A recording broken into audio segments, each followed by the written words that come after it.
Hello, you've caught me thinking about etiquette, a series of unwritten social rules that govern our behaviour in any given situation. For instance, movie watching etiquette dictates you sit down, shut up, and most definitely don't use your mobile phone unless you want me to stare at you and tut inwardly. Good corridor etiquette has you stopping to hold doors open for other people, bonus goody two-shoes points for allowing those other people through the door before you, and British tea time etiquette often creates a never-ending decorum loop of not eating the last biscuit under any circumstances. Then of course there's video game etiquette, a series of virtual courtesies afforded by every self-respecting gamer to their online or couch co-op peers. Skipping replays, not gloating too much when you win or moaning too much when you lose. Simple things that help make gaming a more relaxing and enjoyable pastime. Unless of course you pull one of these 7 jerk moves guaranteed to annoy the hell out of everyone. Our first entry is somewhat of an epidemic occurring with infuriating regularity on the multiplayer battlegrounds of FIFA. Nathan and Dave have recently started playing co-op seasons together at lunchtime, and they see this happen pretty much every time they score a goal. Pausing, and then waiting for the pause countdown to tick, tick, tick, slowly down to 0. It's such a puerile piece of sportsmanship, the virtual equivalent of pretending you're injured and rolling about in the centre circle to make absolutely sure the game can't continue until you've been seen to. Pauses, a term I've cleverly just coined, are, and I say this without restraint, absolute scum. There's no reason you need to pause the game for that long, is there? If you want to bring Isco on for Modric, it doesn't take 30 FIFA seconds, does it? No.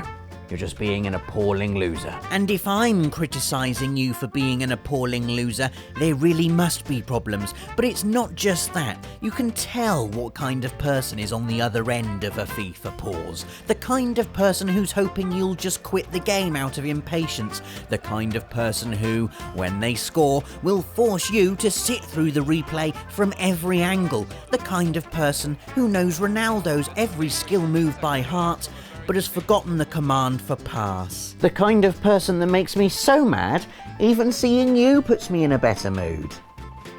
Don't get the wrong idea, I still hate you. Next up, it's a tactic that's been the bane of FPS players since the dawn of online multiplayer.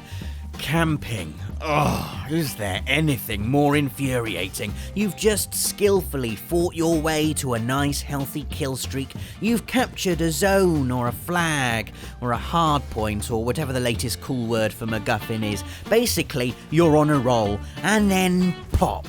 Your life is ended by some cowardly sniper who's been hiding behind the same rock miles away from the action for the entire round. In fact, the annoyance at campers is matched only by the satisfaction of rooting them out of their hidey holes and blasting their faces open with a shotgun. You pin down their position, sneak around the back and observe them for a while. There they are, tent erect, little folding out armchair with a coffee cup holder standing by, marshmallows toasting over a roaring fire, and bang!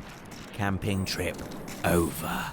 New subscriber, meet Nathan. Regular viewer? Sorry, it's Nathan. Anyway, Nathan is quite good at fighting games like Tekken and Soul Calibur. He spent hours with the latter honing the fluid combo skills of Peck Perfect Samurai and Walking Shampoo advertisement Mitsurugi. And so, when he challenged Dave to a casual round of virtual fisticuffs one lunchtime, he did so with the easy smile of a man confident in his ability to crush his opponent into dust. So what are the controls? What Nathan didn't account for was the third entry on our list. Victory by button bashing. I can feel white-hot tendrils of fury searing through my veins just saying that damn phrase. There really is nothing worse than being absolutely, unequivocally, scientifically better at a game than someone. Yes, actually, it says here that Nathan is absolutely better than Dave at Soul Calibur 5. And then having that someone win by backing you into a corner and spamming you with ankle kicks while you failed to string together any of the combos it took you your entire second year at university to memorise. It's like arguing with an idiot. Doesn't matter how eloquently correct you are, they'll always find a way to dismantle you. Of course you're not better than me, Dave. You don't even know how to use the block. Were you using the control? We spoke earlier about pausers being bad losers and how that's really annoying, and it is. But perhaps even more infuriating than not knowing how to lose gracefully is not knowing how to win gracefully. It's happened to us all, hasn't it? You get downed in a multiplayer game, you're waiting to respawn, but before you can, your conqueror sidles up to your temporary corpse, mischief in their knees, and then, down they go. Toggle teabagging your face so furiously you'd think there were bonus points available for doing it more than 10 times in 5 seconds.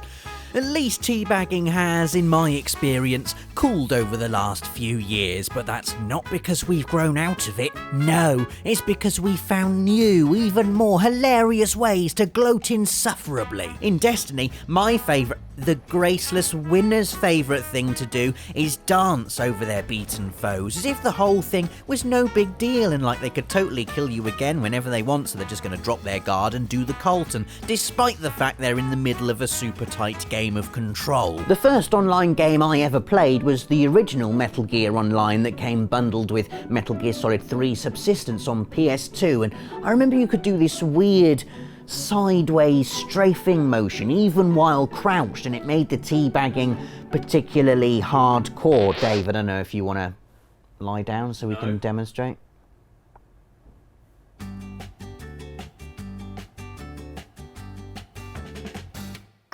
You ready? Okay, so you'd be crouched, and then you'd start doing the sideways strafing motion. And if you did it back and forth like this, it would obviously be really even more awful for the person that you just killed. And if you wanted to be extra annoying, you could press triangle and salute them. The Witness is a game that's brought entry number 5 into stark relief. Backseat gaming. Take one person who's played the game for 10 hours, one person who's played the game for 10 minutes, sit them down with the latter at the controls, and simmer.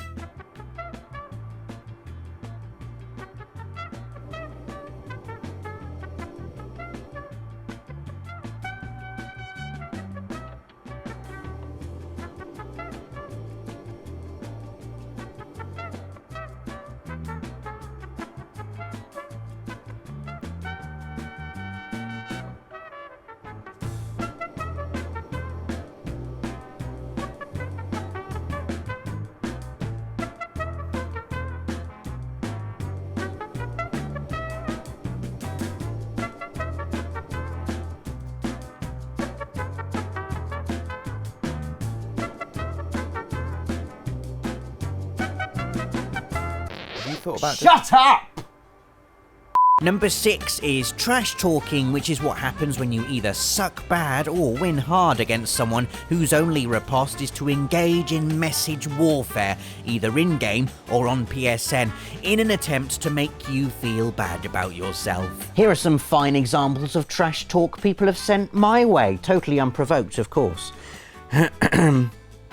How does it feel to know you're the worst player I've ever seen? Seriously, my dog is better than you. You. Are you playing from the cave? You laggy. You are a lame. Defend or GTFO. That's from Rocket League. Some poetry here. Roses are red, violets are blue. You're at COD, you big noob. Let's all just be nice to each other, which means definitely not doing our final entry, which has to be, hands down, the most annoying move you can pull on your fellow gamer. The rage quit. Even though games like FIFA punish rage quitters, it's still incredibly irritating behaviour to find yourself on the wrong end of, mainly because it wipes away the warm, fuzzy wholeness you feel after a well-earned victory, and creates a really unsatisfactory ending. I'm just kidding, I'd never rage quit a Friday feature. Games, I admit, I rage quit all the time. Sometimes I even rage break games. Bloodborne, Pez Master League, Gwent in The Witcher 3. If you can lose in it, I've rage quitted it, although I've never done it to an actual human being in multiplayer, which is the absolute worst. Keep your dignity. There's nothing gamers respect more than a player who humbly accepts defeat. Why not go that one step further? Send a PSN message. Well played, good game, let's go again sometime. And then subscribe and like this video and let us know if there are any other examples of poor video game etiquette you can think of. Thanks for watching and I'll see you next week.